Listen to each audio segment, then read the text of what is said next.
ಗೌತಮಿಯಿಂದ captain ಆಗೋದಿದ್ರೆ ನಾನು ಆಟವೇ ಆಡೋದಿಲ್ಲ ಎಂದ ಮೋಕ್ಷಿ. ನಾವು ಗೌತಮಿ ಅಂತರಂತೂ ನಾನು ಕೇಳಲ್ಲ. ಅವರಿಂದ ನಾನು ಕ್ಯಾಪ್ಟನ್ ಆಗ್ಬೇಕು ಅನ್ನೋದಿದ್ರೆ ನಾನು ಆಡೋದೇ ಇಲ್ಲ. ಸೆಲ್ಫ್ ರೆಸ್ಪೆಕ್ಟ್ ಮುಂದೆ ಯಾವ್ದೂ ದೊಡ್ಡದಲ್ಲ, ಬೇಕಿದ್ರೆ ನಾಳೆನೆ ಮನೆಗೆ ಹೋಗ್ತೀನಿ.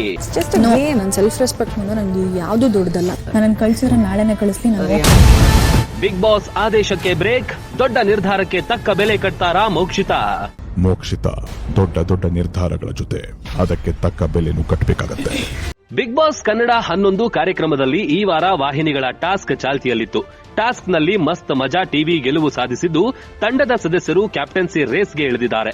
ಕ್ಯಾಪ್ಟನ್ಸಿ ಓಟದಲ್ಲಿರುವ ಸ್ಪರ್ಧಿಗಳು ಮನೆಯ ಉಳಿದ ಸ್ಪರ್ಧಿಗಳನ್ನ ತಮ್ಮ ಸಹಾಯಕರಾಗಿ ಆಡುವಂತೆ ಮನವೊಲಿಸಬೇಕು ಎಂಬ ಆದೇಶ ಬಿಗ್ ಬಾಸ್ ಕಡೆಯಿಂದ ಬರುತ್ತೆ.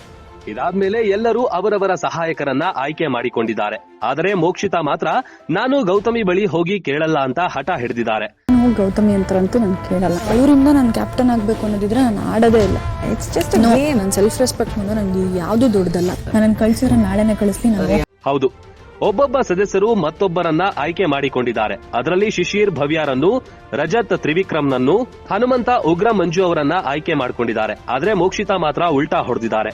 ಗೌತಮಿ ಅವರಿಂದ ನಾನು ಕ್ಯಾಪ್ಟನ್ ಆಗ್ಬೇಕು ಅಂದ್ರೆ ನಾನು ಆಟವೇ ಆಡೋದಿಲ್ಲ. ನನ್ನ ಸೆಲ್ಫ್ ರೆಸ್ಪೆಕ್ಟ್ ಮುಂದೆ ಇದ್ಯಾವುದೂ ದೊಡ್ಡದಲ್ಲ. ನನ್ನನ್ನ ಕಳಿಸಿದ್ರೆ ನಾಳೆಯೇ ಮನೆಗೆ ಹೋಗ್ತೀನಿ ಅಂತ ಮೋಕ್ಷಿತಾ ಪೈ ಗುಟುರು ಹಾಕಿದ್ದಾರೆ. ಇತ್ತ ದೊಡ್ಡ ದೊಡ್ಡ ನಿರ್ಧಾರಗಳ ಜೊತೆ ಅದಕ್ಕೆ ತಕ್ಕ ಬೆಲೆ ತರಬೇಕಾಗತ್ತೆ ಅಂತ ಬಿಗ್ ಬಾಸ್ ಮತ್ತೊಂದು ಟ್ವಿಸ್ಟ್ ಕೊಟ್ಟಿದ್ದಾರೆ. ಹಾಗಾದ್ರೆ ಮೋಕ್ಷಿತಾ ಗೌತಮಿ ಜೋಡಿ ಆಗಲ್ವಾ? ಬಿಗ್ ಬಾಸ್ ಕೊಟ್ಟಿರುವ ಹೊಸ ಟ್ವಿಸ್ಟ್ ಏನು?